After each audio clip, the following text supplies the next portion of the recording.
A deadly exorcism. In August 2016 in North London, 26-year-old Kennedy Ife began acting strange and aggressive following a pain in his throat.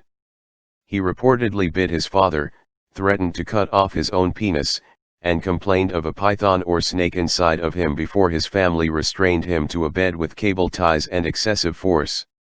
As the BBC reported, the family then set about attempting to cure Kennedy through restraint and prayer over the next 3 days, the court was told.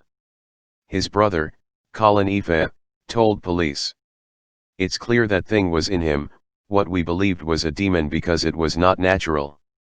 It was clearly trying to kill him," he said. "We had to restrain him for himself. It was clear if we didn't restrain him, he could have tried to harm people in our family." Kennedy Ife had been bound to his bed for 3 days without medical attention when his brother called emergency services, explaining that Kennedy Ife was complaining of dehydration. He appeared to have developed breathing issues, and was pronounced dead at 10:17 a.m. As the Independent reported. While police were at the house, Colin Ife allegedly carried out an attempted resurrection by chanting and praying for Mr. Ife. All 7 of Kennedy Ife's family members were accused of manslaughter, false imprisonment, and causing or allowing the death of a vulnerable adult. A post-mortem examination revealed over 60 wounds, including a possible bite on Kennedy Ife's body, and his father, Kenneth Ife, along with 4 of his brothers, sustained injuries as well. The BBC reported. Kenneth Ife told jurors he ordered his sons to take shifts and use overwhelming force, but denied that an association with cults, occults, and secret societies played any part in the death.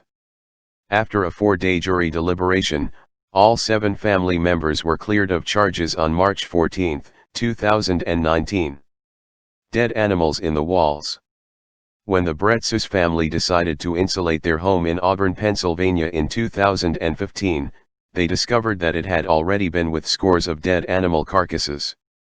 As Fox reported, the dead animals were wrapped in newspapers from the 1930s and 40s and were among half-used spices, and other items.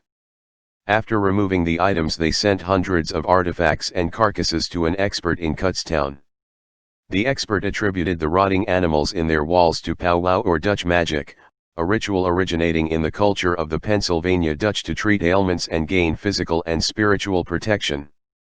The Pennsylvania Dutch were a group of German-speaking settlers to Pennsylvania in the 1600s and 1700s, and are often of Lutheran, Mennonite, or Amish faiths. The Washington Post notes on the magic.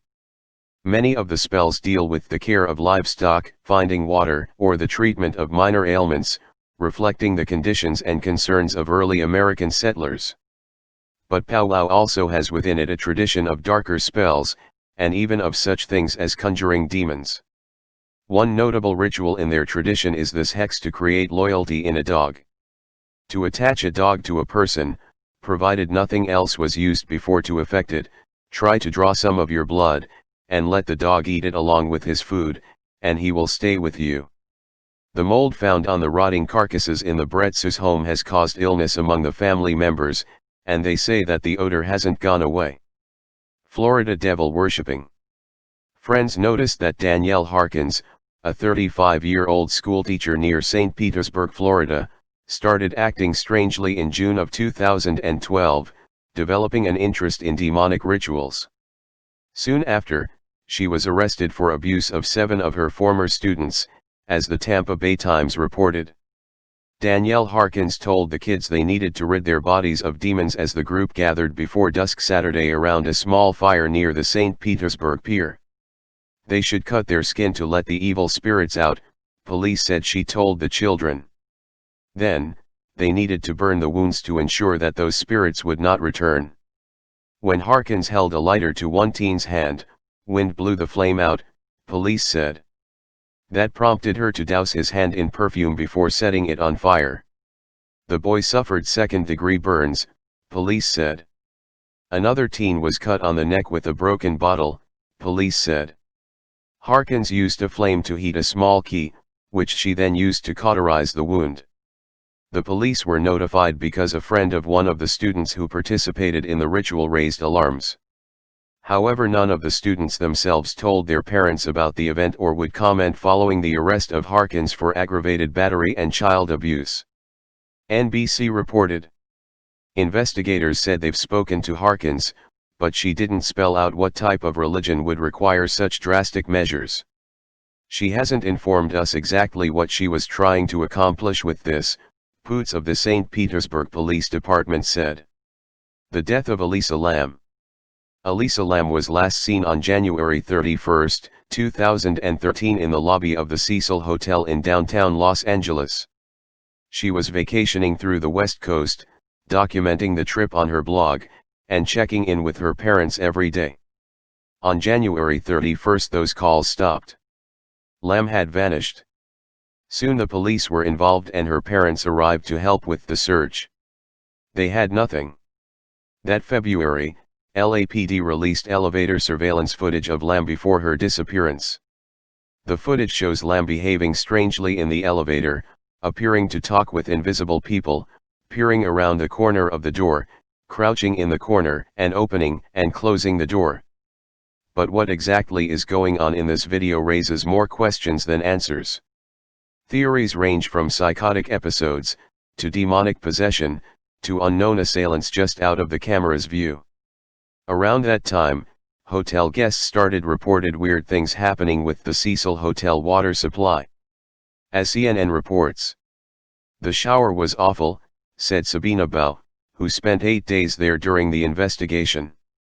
When you turned the tap on, the water was coming black first for 2 seconds and then it was going back to normal. The tap water tasted horrible, Bao said. It had a very funny, sweet, disgusting taste. It's a very strange taste. I can barely describe it. But for a week, they never complained. We never thought anything of it, she said. We thought it was just the way it was here. On the morning of February 19, a hotel employee climbed to the roof and used a ladder to investigate the hotel's water storage tanks. That's where authorities found the decomposing, naked body of Lam, whose personal items were found nearby. After an autopsy, her death was labeled accidental. NBC Los Angeles reported at the time about the strange circumstances in the hotel's past. The tank has a metal latch that can be opened, but authorities said access to the roof is secured with an alarm and lock. The single-room occupancy hotel has an unusual history. Night stalker Richard Ramirez, who was found guilty of 14 slayings in the 1980s, lived on the 14th floor for several months in 1985. An international serial killer Jack Unterweger is suspected of murdering 3 prostitutes during the time he lived there in 1991. He killed himself in jail in 1994. In 1962, a female occupant jumped out of one of the hotel's windows, killing herself and a pedestrian on whom she landed. An exorcism in Indianapolis. Last year, the Indianapolis Star published a lengthy report on a family terrorized by 3 children allegedly possessed by demons. The account of Latoya Ammons and her family tells disturbing stories of children climbing up the walls, getting thrown across rooms, and children threatening doctors in deep unnatural voices.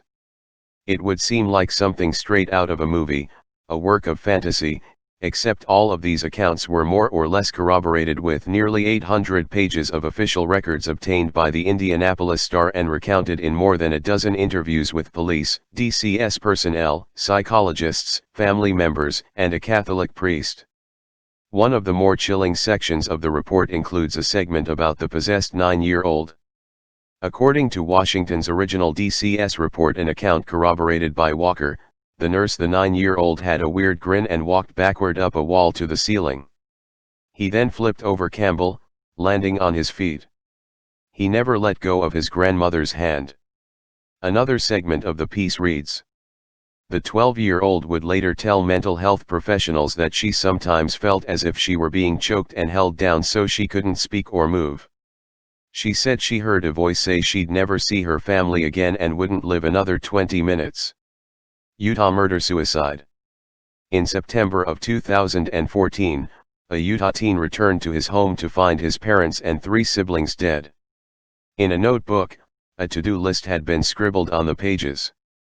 The list looked as if the parents were readying to go on vacation. Items such as feed the pets and find someone to watch after the house were written, the Salt Lake Tribune reported.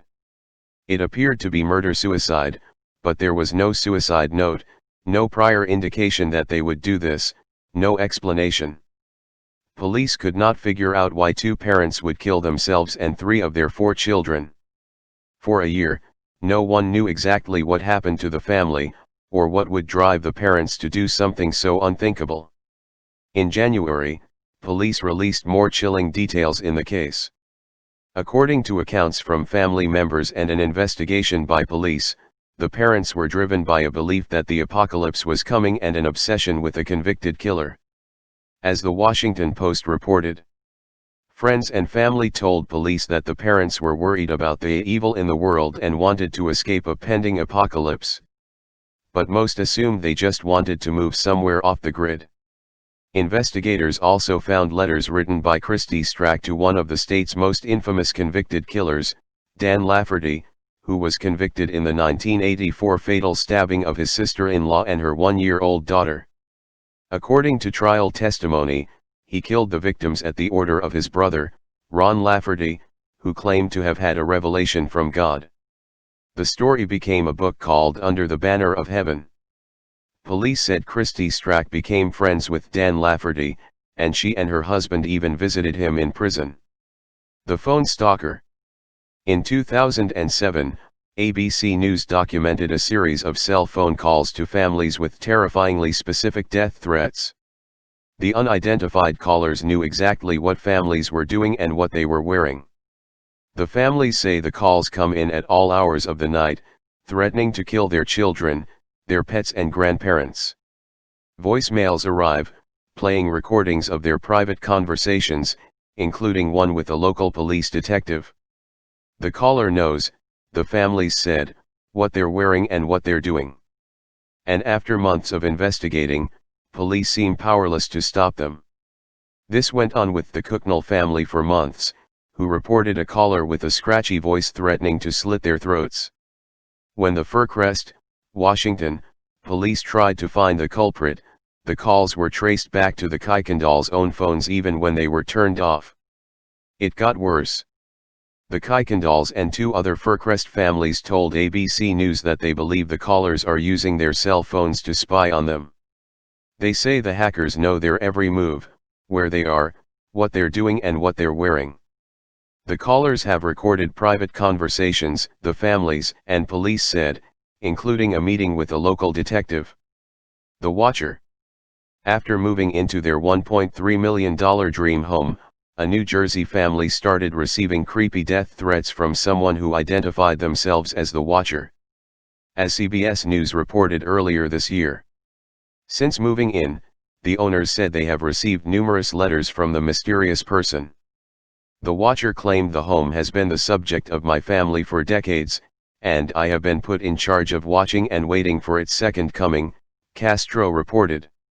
The new owners have several children, and other letters asked, have they found out what's in the walls yet, and I am pleased to know your names now, and the name of the young blood you have brought to me. The family was forced to flee from their home and later filed a lawsuit against the previous owners.